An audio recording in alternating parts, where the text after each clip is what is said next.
Para tayo ng Diyos. Amen. Dapat lagi natin nadarama na ang pagmamahal ng Diyos ay lagi sa atin. Kasi dapat po rin mga kapatid sa araw na ito ay patuloy na pag-ibig sa atin ng Diyos bilang kanyang mga anak. Mga kapatid, alam naman natin na hindi lahat ay anak ng Diyos. Ang binigyan ng karapatan na maging anak ng Diyos ay yung mga tumanggap at kumilala sa Kanya. Kaya kung hindi ka tumatanggap, malinaw naman yan. Hindi ka anak ng Diyos. Amen? Maling ikaw, nilalang ka na ng Diyos, pero hindi ka na anak ng Diyos. Nung ako po ay hindi pa ako nananampalataya. Hindi ako papayag na hindi ako anak ng Diyos. Mag-aaway tayo kasi ako anak ko ng Diablo. Kapag kinikilala ko na anak ko ng Diyos. Pero tanong, bata ginagawa ko puro lawan sa kalooban ng Diyos. Sige, ang amo ko ay Diablo. Kaya lahat ng ginagawa ko puro laban sa kalooban ng Panginoon. Naging anak lang ako nung ako'y tumanggap sa Kanya. Kaya malinaw mga kapatid. Kaya bilang anak, ang sabi dito, ang pag-ibig ng Diyos sa atin ay nagpapatuloy kahit magulo at maraming hirap sa ating buhay na pinagdaanan. Amen? Kahit anong dami ng gulo, problema na ating pinagdaanan mga kapatid. Tandaan niyo ito. Mahal tayo ng Diyos. Amen? Kapagkat siya may sabi na hindi kita pababayaan. Ang pag-ibig ng Diyos sa atin, sasabi ko, nagpapatuloy yan mga kapatid. Ngayon, paano natin may panalama? Paano pinalaman ng Diyos ang kanyang pag-ibig sa atin o kanyang magawa sa atin? Amen? Una, kapag ikaw may problema, pinapalapit din ng Diyos sa kanya sa panahon ng pagsubok. Amen? Walang tao na walang pagsubok. Amen? Lahat tayo dumadaan sa pagsubok. Pero ang maganda niya mga kapatid, kapag yung pagsubok ka, meron kang malalapitan. Hindi ka gaya nung ikaw, hindi mananampalataya. Kapag ikaw ay pagsubok, ano yung ginagawa? Mahanap ka ng kaaliwan. Amen? Para makalimot ka pa samantala sa pagsubok. Ano gagawa ng tao? Umiinom. Naglalasing kasama tropa. Pagkatapos yan, pagka wala na pagkalasing, ito na naman ang problema. Nagka-drugs. Di ba? Kasi pag nagka-drugs ka, iba tama mo. Pagkatapos ang tama na naman ang problema sa iyo. Hindi mo matatakasan ng problema sa buhay. Amen. Pero maganda niya, kung ikaw nagkaroon ng problema, kung ikaw na-born again, meron ka malalapitan. Hello? Iba-iba malalapitan ka kaysa sa wala. Amen? Naranasan niyo ba mga kapatid yung ewan ka siguro ako na pero marami na karanasan ka dito. Yung ibang pakiramdam mo nag-iisa ka na lang. Naranasan niyo ba yan mga kapatid? Na pakiramdam mo, parang nag-iisa ka na lang sa mundo. Parang wala. May asawa ka. May anak ka. May kapatid ka. May kaibigan ka. Pero parang nag-iisa ka na. Hello? Lahat ng tao nakakarasan ganyan. Kasi minsan, hindi tayo maunawaan ng ibang tao kahit na mahal mo sa buhay. Kaya pakiramdam mo, parang nag-iisa ka na lang. Kaya mga kapatid, maraming papasok nag-suicide, nagkamakamatay. But ang pakiramdam nila, nag-iisa na lang sila sa buhay. Hello? Maraming ganyan mga tao, mga kapatid. Ako naranasan ko minsan sa ministry ng mga nagkaroon ng karamdaman. Minsan, hindi ako maunawaan ng mga sa buhay. Hindi ako maranasan ng ibang tao. I mean, kahit na maliwanag ko, parang hindi na makuha ang nararamdaman mo. Pero salamat sa Diyos. At inaangin ko yung sinabi na hindi kita iiwan. Hindi ba tinanong ko na ibang tao, pero hindi tumatalikod sa iyo. Walang iba kundi si Kristo. Kaya mga kapatid, kung ikaw nakakaraman nag-iisa ka lang, Huwag mo isipin yan. Amen? Isipin mo na tapat ang Diyos sa kanyang sinabi na kasama kita. Hello?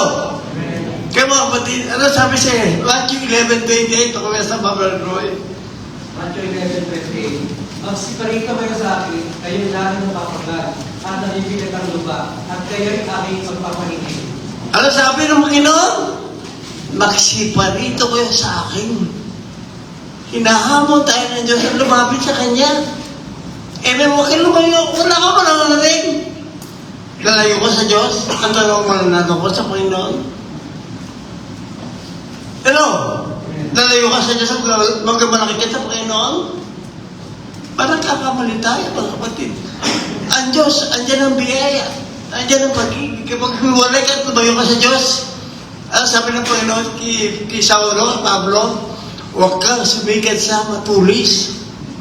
Kapag lumalayo ka sa Diyos, lumalayo ka sa biyaya at habag ng Panginoon. Ay, dinaya po natin, kaya mga kapatid, kung maramdaman mo, kung maramdaman mo, ikaw nag-iisa, hindi ka nag-iisa. May kasama ka.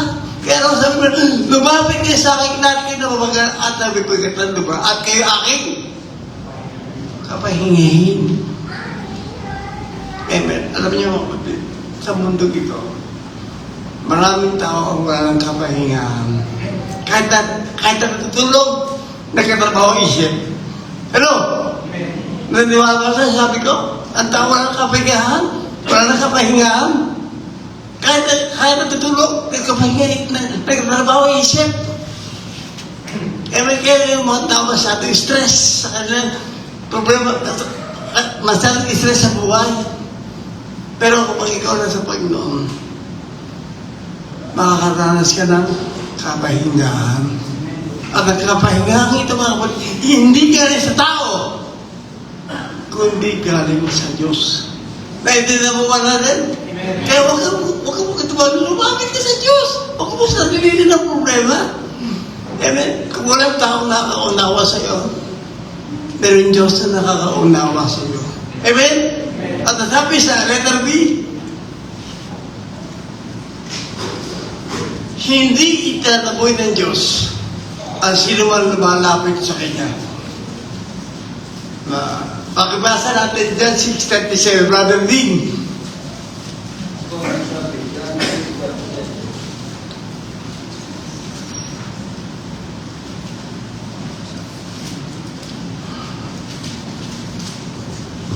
John 6:37. Lalapit sa akin ang lahat na binibigay sa aking Ama, at hindi ko tatapoy, kailanman kung sino man lumalapit sa akin. Ano sabi niya? Hindi ko itataboy. Kung ikaw nag-iisip na marami kang kasalanan, nag-iisip ka na marami kang pagkukulang, nag-iisip ka na marami kang akala sa Diyos, kaya naman pag lumapit ka sa Kanya, kaya naman hindi kita taboy ng Diyos. Ganyan katakila ang pag-ibig ng Diyos sa ating mga kapatid. Amen? Amen. Di ba nakakatuwa? Lahat tayo nagkukulang. Lahat tayo nagkakamali. Amen? Pero ang maganda niya, mga kapatid, ang Diyos laging bukas ang kamay. Bukas ang palad. Pagkakapin ka. Kaya huwag ka manghihina kung lumayo na Panginoon at malapit ka. Alam mo mga kapatid, ganito po yun. Bakit delikado mag-backlight? Bakit delikado yung matagal ng dismissive ba? Alam mo, dahil ako bakit di makasimba? Nahihiya sa mga kapatiran. Nahihiya sa pastor. Akala nila, kapag ikaw matagal na wala, at ikaw bumalik sa dyan, na parang ka pinag-uusapan, hindi ka ng mga kapatid. Kaya mahirap mag-pastor mga kapatid, mahirap mo sa Diyos. Kasi kapag lumayo ka sa Panginoon, kung ano-anong negatibo, ang itatanim sa'yo ng Diablo, para hindi ka bumalik sa Diyos. Kaya huwag ka mag-isip ng masama sa kapatiran, huwag ka mag-isip ng anumang kaisipan negatibo sa kapatiran. Ang Diyos ay bukas. Kung paano bukas ang kamay ng mga membro, bukas ang kamay ng mga ng Diyos. Amen? Amen. Kaya lumamit kayo sa Panginoon. Huwag ka lumayo. Ikaw na lumayo. Tayo na lumayo. At saka isipin mo mga kapatid, ang kanyang pangawala. hindi ko itataboy. Kung tayo hindi tanggap ng ibang tao, kung tayo hindi tanggap ng lipunan, kung tayo binabaliwala ng ating kababayan, dahil ikaw ay isang ordinaryong tao lamang, sa Diyos, special ka. Alam mo mga kapatid, nanonood ako ng YouTube. Di ba si Trump ang presidente ng Amerika ngayon? Winalcome siya. Ano pala katindi ang Amerika at mga Amerika pag nagwero po presidente. Nakakatuwa. Sabi ko, hindi nangyari sa Pilipinas to eh. Pero habang napapanood ko yung victory ni Trump sa Amerika, may naisip ako, sabi ko, ganito kahalaga magbigay ng kaluwalhatian ng tao sa tao. Amen? Kaya para nila, may banda, basta kompleto. Sabi ko, pero kung mga Kristiyano, mga Panginoon, hindi kami nare-recognize sa mundo. Pero, hindi nare-recognize sa mundo. Ang tingin sa atin ng mundo, palaboy tayo dito eh. Amen? Totoo po yung kapatid. Ang tingin sa atin ng mundo dito, ano na tayo, sino-sino lang tayo. Bakit kasi ang mundo madilim? Ang gusto ng tao, madilim din ang kanilang kasama. At ang Kristiyano maliwanag. Kaya sabi ng Biblia, ang makasalanan ay sa liwanag. Bakit? Malalatad ang kanilang kasalanan. Amen? Kaya mga kapatid, kung tayo hindi nire-recognize na ibang tao, Diyos, welcome ka. Hello? Kaya mga kapatid, lagi mo isipin na ang Diyos kapag lumapit ka, hindi ka itataboy. Amen? Amen? Para pakatan ba yun? Let us see. Kapag lumapit sa Diyos, makakatakbo ng kapayapaan at kapahingahan sa Kanya. Yan ang maganda sa Panginoon, mga kapatid. Ako, maraming ko experience, mga kapatid. Sa dami, sa tagal ang aking pagiging isang Kristiyano, marami na lang ako na sa mga bata. Amen. Kapag ako, pagkala na, sa aking mga paghihirap, sa aking mga pagsubok sa buhay, isa lang ang nirapitan kumapag. Isa lang ang nirapitan kumapag. Ito ang dapat yung practice. Kapag kayo pagkain, sa kayong trabaho, pagkalagay sa iyong problema, pagkalagay sa pagsubok sa mga anak, pagkalagay sa pagsubok sa iyong asawa, pagkalagay sa iyong pagsubok sa kalandaman, lahat ang kakapagan mga kapatid. Amen? Alam niyo mga kapatid, ang ating buhay sa mundo ito, kung tingnan tayo ng hindi mananampalataya, abnormal. Bakit abnormal? Kasi mga Kristiyano, kahit na maraming pagsubok, masaya pa rin. Hello? Mapayama pa rin tayo, amen? Hindi tulad ng walang pagsubok. Hindi tulad ng walang mananampalataya pag may problema. Pero hirap ang kalooban. Bayad ng ulo, aburido. Amen? Konting pagkakamali lang ng kasama sa bahay, galit na. Amen? Tayo mga Kristiyano, hindi tayo ganon. Ang mga Kristiyano, malapat ang pasensya, malapat ang pag-unawa, at isa sa atin ang pag-ibig ng Diyos. Amen? Kaya mga kapatid, kapag ikaw ay lumapit kay Kristo, makakatakbo ka ng kapayapaan at kapahingahan sa kanyang kagawa. Matthew 11:3, pagbasa muli ko eh. At John 11:38, magsipalinta kayo sa akin, kayong lahat ng papagano, at ang bibig ng lupa, at kayo'y aking pagpapahingahin. At kayo'y aking pagkapahingahin. Ganyan ang naranasan ng mga tao lumalapit sa Diyos. Kapahingahan ng iyong kaluluwa ang ibibigay sa iyo ng Diyos. At sabi na sa John 16:33, pagbasa mo, Junior, John 16:33. Bagay meron at sa monitor na niya, iyan na nyo na ang Biblia. Sabi, pinakawin ito sa inyo upang ito sa inyo ang pag-isa sa akin ay magkaroon kayo ng kapayapaan. Magdaranas kayo ng mga pagkakatikan sa sanlibutan ito, ngunit sibayan ninyo ang inyong loob, magkaroon kayo na ang sanlibutan. Ano sabi lang? Sa mundo ito, marami kayong kapagkatiyan. Totoo naman, di ba kapatid? Tulad yan, nagkamahal ng bilihin. Tumakas ang sweldo, mahal naman ng bilihin. Tumakas ang konsalida, problema naman sa sasakyan. Di ba kapagkatiyan yan? Mahal ng bigas. Lahat mahal. Amen? Lahat tumataas. Amen? Pantak lang hindi tumataas. Lahat, mga kapatid, kapag tinignan mo ang mundo, nakaka-stress. Hindi ba ka-stress sa mundo? Nakaka-stress sa mundo, mga kapatid. Nakakapagod dito. Pero, ang maganda niyan, meron tayong tagumpay. Bakit sapagkat sinabi ng Kristo, ang lahat nangyari aking napagtagumpayan. Amen? At ang kapayapaan, ang ibinibigay ko sa inyo, ilang number one na gusto natin mangyari sa ating buhay. Sa kabila ng kaguluhan, may kapayapaan tayo. Pero, kayo may kapayapaan? Kung wala pa, bigli na tayo. Yan ang natin kayamanan sa mundong ito, mga kapatid. Kapayapaan.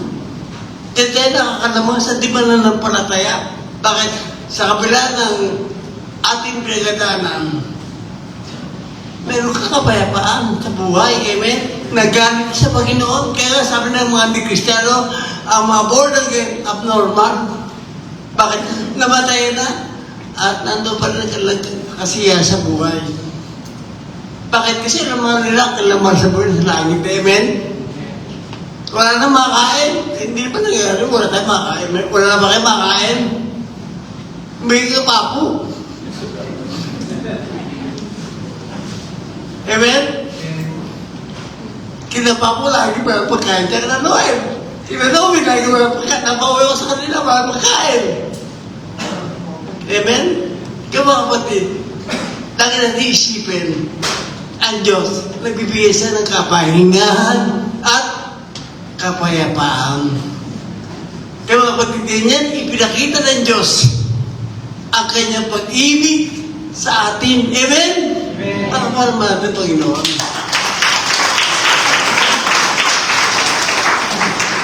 Number 2. Paano ipinakita sa atin ng Diyos ang kanyang pag-ibig?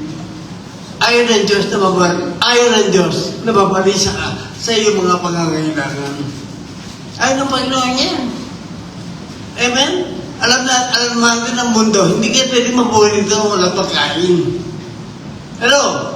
Hindi ka pwede mabuhay dito kung wala kang shelter o bahay. Hindi ka pwede mabuhay na wala kang damit.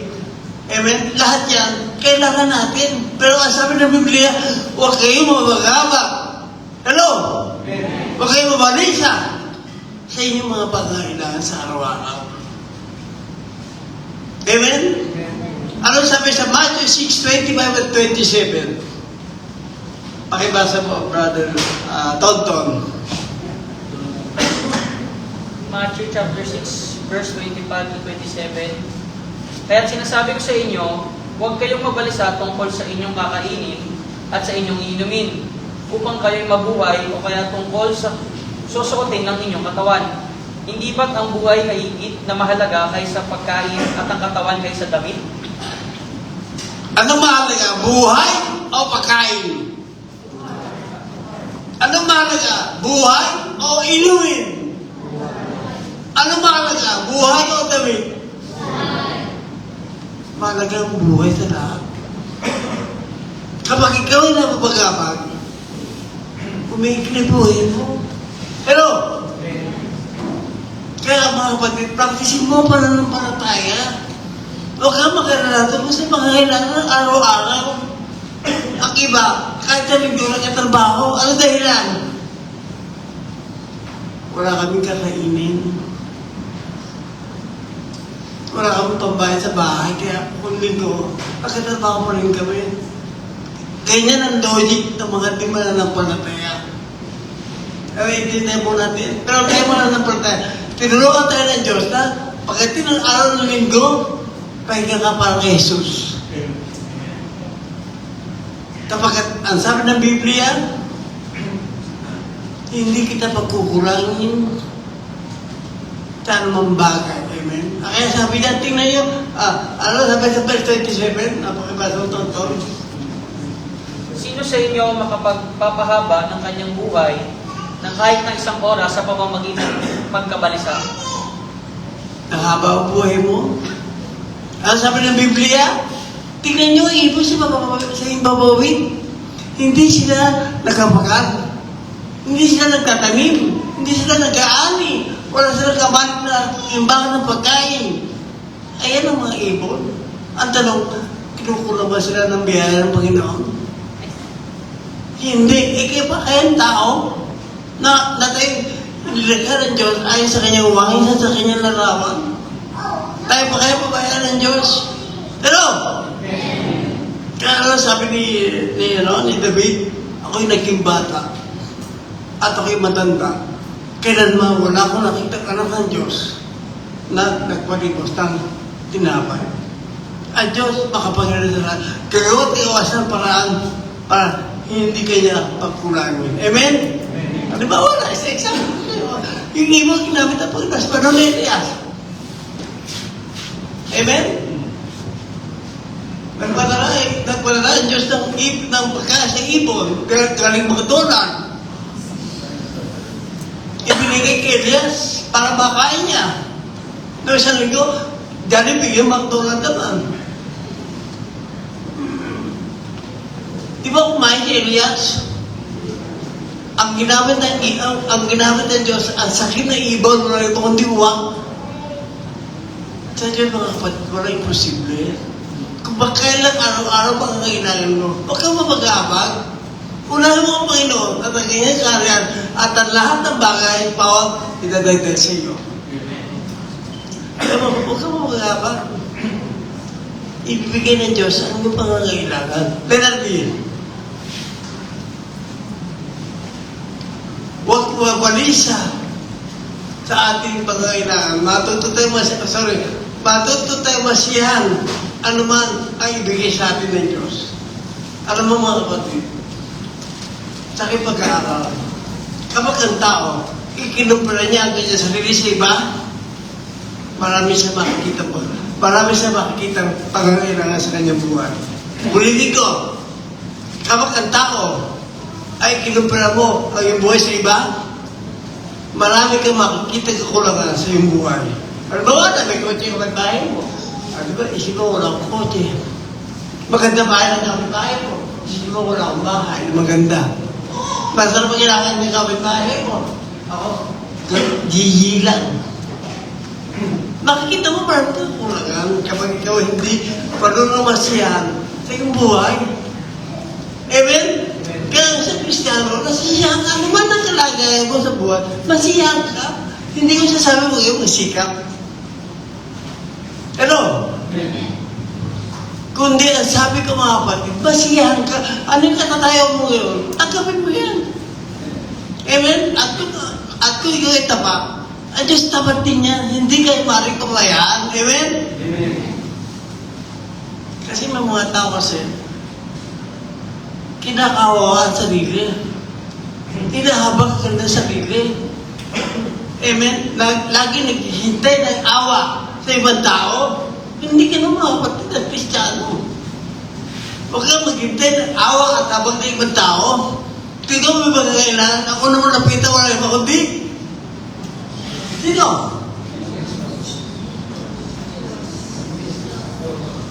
Sino? Ang Diyos! Ba't hindi ka makasagot? Ano? Wala akong nalapitan kundi ang Diyos lang. Amen? Sapagat siya ang nagbibiaan ng lahat ng bagay. At ang lahat ng bagay ay kaya niya magawa. Kaya matuto kang masiyahan. Ano ba ang ibigay siya ng Diyos? Huwag kang maging palahanap. Ang taong palahanap, wala mahahanap yan. Ay, hindi nyo? Pero pag hindi ka naghahanap ng Diyos, Alam mo, Panginoon, pagkakailangan mo. Pero ako, kapatid, kailangan mo trabaho, siyempre naman. Amen? Kaya nga sabi ng Biblia, ang mga tamad ng pakainin niya. Kaya ako naniniwala, mga kapatid, walang pisa ng tamad. Hello? Kaya mga kapatid, matutuwa pa siya, ano man ang ibigay sa'yo, ano ang ibigay sa atin ng Diyos. Amen? Ano sabi sa unang Timoteo, sa 7 at 8. Pakipasa mo, Ajib. Unang Timoteo, chapter 6, verse 7 to 8. Ito pong sinasabi, wala tayong dinalang anuman sa sanlibutan at wala rin tayong madadalang anuman pag-alis dito. Kaya dapat tayong masiyahan at kung tayo may pagkain at pananamit. At nag-imba ka ng maraming salapi. Nag-imba ka ng maraming magagandang bahay at kotse. Ang tanong, pag namatay ka, madadala mo ba yan? Hello? Iiwan natin lahat yan, mga kapatid. Dapat mamulat ang ating isipan sa ganyan mga bagay. Ano bang meron ka sa mundo ito? Pag namatay ka, iiwan mo rin yan. Amen? Ano sabi ni Timoteo? Ano sabi ni Baba kay Timoteo? Wala kang dala sa mundo na dumating ka. Aalis ka rin na wala kang dala. Amen? Hindi naman siguro mula naman ang ating isipan. Meron tayong kapitbahay, meron tayong kakilala na mayayaman. Naging sakit, naging makasarili. Walang kapwa-tao. Dahil mayaman sila naging palahamak. Noong namatay, nadalaman nila ang kayamanan. Hello? Di ba hindi? Iniwan din nila. At ang katunayan, ang kayaman, ang iniwan, pinag-aawayan ng mga anak. Nagkapatayan, nagdimandahan. Dahil sa parte, hindi pala-palayo. Hindi ba sa mga pumana ng kayamanan sa mga anak? Pero dapat, pag nagpamana ng kayamanan, may kasamang pananampalataya. Hello? Amen. Kaya mga kapatid, wala kang dala na tumatingin sa mundo nito. May sapatos ka, hindi ko makapagsapat ka namatay. Amen? Alam niyo mga kapatid, pag punta sa mga patay, at tininan ko pa, walang suot na sapatos. Diba? Kaya binibang ko pa nanawin eh. Ano yung mga sapatos niya? Bili sa Shopee. Ang gaganda naman. Oh. Kaya mga kapatid, wala kang dala na tumatid ka sa mundo. Wala sabi sa Philippians 4:11. Pakibasa mo. Bet Tigosa. Si Ate Ben. Philippians 4, verse 11. Hindi mo sinasabi ito dahil nanghihingi ako ng tulong sa inyo. Sapagkat natutunan kong maging kontento ano man ang kalagayan ko. Amen. Natutuhan niya maging kontento sa ebansaling, natutuhan niya masiyahan. Ano man ang sitwasyon. Amen? Kaya mga kapatid, kung ang anak mo ay high school, kung ano mo elementary, huwag kang mamagamot kung sa magiging koleyo. Hello? Kasi maraming magulang, elementary mo lang anak, pagabag na magiging koleyo ng kanilang anak. Amen. Ako sa karanasan ko, sabihan ng Panginoon, Diyos ang tinataas ko, lahat ng ako nakatapos sa kuliyo. Hindi ako mag-abad. Bakit? Sa panahon na kailangan mo ang pera, ibibigay sa'yo ng Diyos yan. Amen? Amen. Kaya huwag kang mag-abad. Ano man ang iyong katatayuan sa buhay, masiyahan ka, matuwa ka na kung meron ka. Amen? Alam mo kung may mga pastor, ang aming kayamanan, kung ano yun sa bulsa namin. Hello? Yun ang aming kayamanan. Kung ano yun sa bulsa namin. Hindi tulad iba, may pasto, may binili sa bangko, maraming lubat bahay. Amen? Diba mga pastor, may kami ganon. Kung ano sa bulsa namin, yun ang aming kayamanan. Naiintindihan niyo mga kapatid. Pero hindi kami pag-abag. nabubuhay kami sa pananampalataya. Kaya mga anak ko nakatapos. Hindi ko napagabang. Amen? Meron ko isang Christian, nabanggit ko na siya ito eh. Bago pa kung na nagkakamali, parang 2 taon pa lang ako nagkaposto sa CBM. Naglalaba ako sa likod bahay namin. May dumating sa amin kabataan. Kapit-bahay namin. Di, kwento. Basta pasok ang anak mo. Si Joel. Sabi ko, doon lang ako sa nasiguro sa elementary school. Paano pasok pag nagkaroon pag nagkulay yan? Tsaka, walang paggastos. Pinakaganda pa sabi, sideline ka. Nung mga panahon na yun, kasaksakin ng Bible study ko. Ang sabi ng aking kawas na yung people, basta pero maganda, may sideline ka. Nag-isip ako. Kasi sabi niya, sa akin ko, basta ng pagkapalan yung anak pagkati ng kuleyo. Alam mo, nag-isip ako. Alam mo, sa isip ko, ang kausap ko, hindi tao. Ang kausap ko, diablo. Bakit? Ginagamit ng diablo ang bibig ng yung people para ako ay huwag magpunta sa ministry. Amen? Kaya sabi ko sa sarili ko, diablo, lumayas ka sa harapan ko. Eh, lumayas. Malas. Hindi ba sabi ka, baka sabi niyo, baka meron ka pumasap na medyo yung hindi. Baka sabi niyo, diablo, lumayas ka. Pwede gano'n, ba? Nakapaaway kayo niya. Amen? Kaya mga kapatid, huwag kang pamagabang, masiyahan ka anuman na sa'yo. Kaya sabi ni Pablo, natuto ko masiyahan, naging content ko, anuman ang aking katardayo sa buhay. Amen? Amen. At letter C, laging magpasalamat sa Diyos. Amen? Kapag ang tao ay marunong magpasalamat sa Diyos, ang Diyos natutuwa sa iyo. Ephesians chapter 5 verse 20.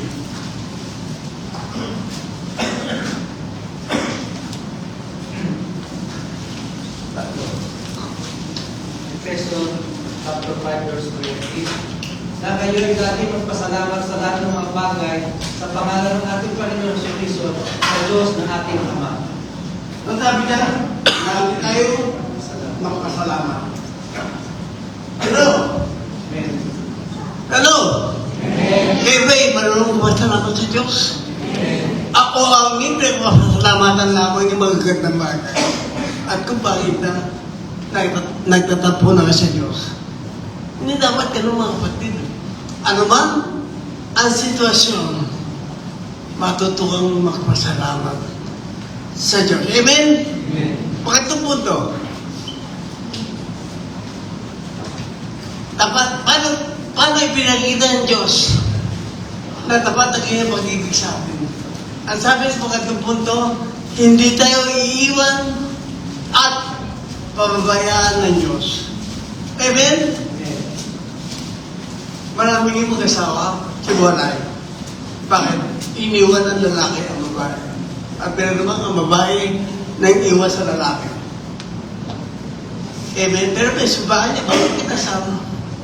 Kaya pag ako may kinakasal, sabi tayo mag-isumpaan. Nawa ang sumpaan mo, maging kasumpa-sumpa. Pero tapat ang Diyos sa kanya sinabi, hindi kanya iiwan, hindi kanya papabayaan. Amen? Amen. Akinin mo ang taratang iyan sapagkat yan ay mahalaga sa ating buhay. Amen? Amen. Hebreo 13 verse 5. Pakibasa mo. Enzo, pakibasa mo. Hebrew 13 verse 5, huwag kayong magmukhang pera at masiyahan na kayo sa anumang nasa inyo. Sapagkat sinabi ng Diyos, hindi kita iiwan ni papabayaan man. Huwag kayong magmukhang pera.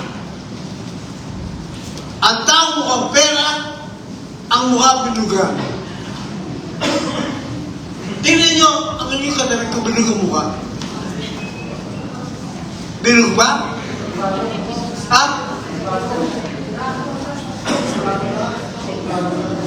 Ano sabi ng Biblia? Huwag kayong magbuwang pera. Oh, nakakatawa ba? Lakad ang lakad mo yung pera. Amen? Intermission po tayo. Ano sabi ng Biblia? Huwag kayong magbuwang pera. Masiyahan na kayo kung ano na sa inyo. Tapat-tapat na sinabi ng Diyos, hindi kita iiwan, hindi kita pababayaan. Kita niyo na mga pangako ng Diyos at pinangako ba sa inyo ganyan? Kahit ang tao, hindi mo makakatulaan. Pero ang Diyos pa nagsabi yan na hindi kita iiwan. Kayo ba naniniwala na buhay ang Diyos? Amen. Bakit tayo ng Diyos? Pagawakan natin na kayo pangako. Pero, ano kanyang pangako? Hindi kanya iiwan. Hindi kanya pababayaan. Amen? Yan ang itakbo sa isipan. Itanim mo yan sa puso at isipan. Natapat ang Diyos sa kanyang sinabi na hindi kita iiwan ni pababayaan man. Hello? Kaya, ano sa letter B? Hindi tayo mababayaan hanggang sa katapusan ng sanlibutan ito. John 6:39.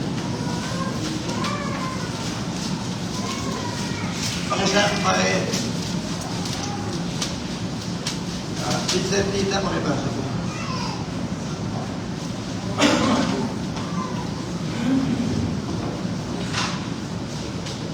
John 6:39.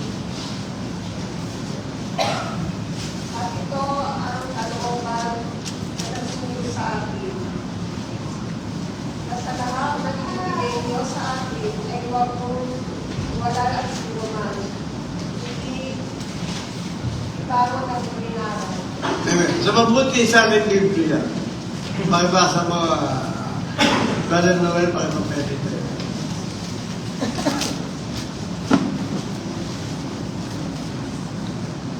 John chapter 6 verse 39. Ito po ang sinasabi, at ito ang kanyang kalooban. Huwag kong pabayaang mawala kahit isa sa mga ibinigay niya sa akin, kundi muling buhayin sila sa huling araw. Ito ang kalooban, ang sabi ng buhay ng Diyos. Huwag kong babayaan. Amen, huwag kong babayaan. Ang sino mang ibinigay sa akin hanggang sa katapusan ng mundo. Pero, hindi dapat pabayaan, tandaan natin yan. At yan ay makatotohanan. Dapat ang Diyos kailanman hindi nagsinungaling. Amen? Kung ang tao ay nangangako na sumisira, kaya naman ang Diyos nating Panginoon ay hindi siya pwede sumira sa kanyang mga pangako. At yan kaya hanggang katapusan ng silibutan, hindi tayo mapabayaan ng Diyos. Amen? Tayo mga pagbibilang bansa Pilipinas, lagi tayo minumuli ng China. Pero, di ba doon sa West Philippine Sea, lagi tayo minumuli. Bakit? Panay tayo eh. Sila malaki bansa eh. Pero ako na ng partahiran man, ang masama, hindi pwede manayin sa mabuti. Yan ang tandaan mga kapatid. Kung isang ang rebelde sa buhay, may nag-api sa atin, wala tayong katarungan.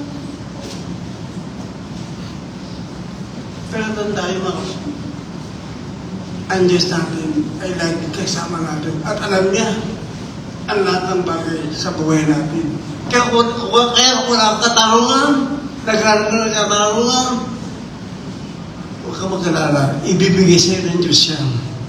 May magkakailangan ka, huwag ka mag-alala, ibibigay sa'yo ng Diyos yan. Amen? At ang letter C, ano sabi?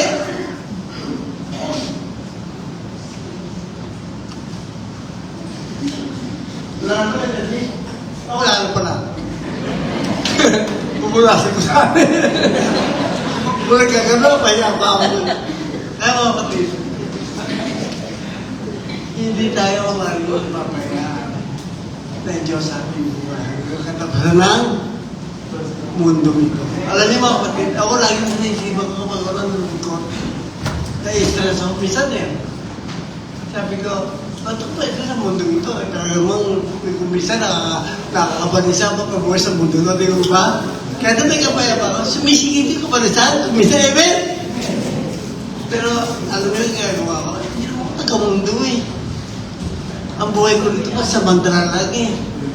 Amen, dabi, araw na patutubad sinabi ni Kristo na kung saan ako naroon, doon di kayo pumunta. Ibigay mo makasama ng Panginoon habang pa doon. Hello? Masarap na kasama ang Diyos habang tayo ay nabubuhay sa mundo. Tandaan natin yan. Tayo laging magalak. Hello? Tayo laging masiyahan. Ating payamanan at mapuso sapagkat ito ang ating tandaan at itinim natin sa ating isipan na mahal tayo ng Diyos. Amen?